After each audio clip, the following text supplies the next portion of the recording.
மக்களே, என்னடா இது? ஒரு சம்பவம் நடந்திருக்கு. இது வேற லெவல். அதாவது நம்ம தளபதி விஜய் சார் ஆரம்பிச்சிருக்காருல தமிழக வெற்றி கழகம் தவேக. அதுல ஆட்களை சேர்க்கிற வேலைகள் மும்முரமா நடக்குது. அப்படி மதுரையில ஒரு பெரிய விழா நடந்திருக்கு.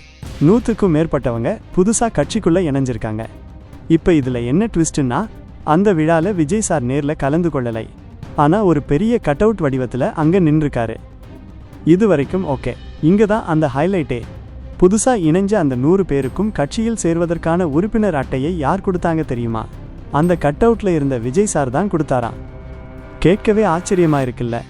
அந்த போட்டோவை இப்போ சோஷியல் மீடியால தவேகவே வெளியிட்டிருக்கு. இதை பார்த்துட்டு தான் நெட்டிசன்கள் எல்லாரும் வேற மாதிரி கமெண்ட் போட ஆரம்பிச்சிட்டாங்க.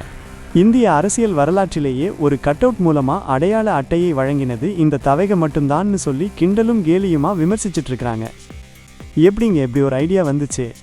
கட்சி ஆரம்பிச்சதுலேருந்தே நம்ம தளபதி ஏதோ ஒரு வகையில் ட்ரெண்டிங்கில் இருக்காரு.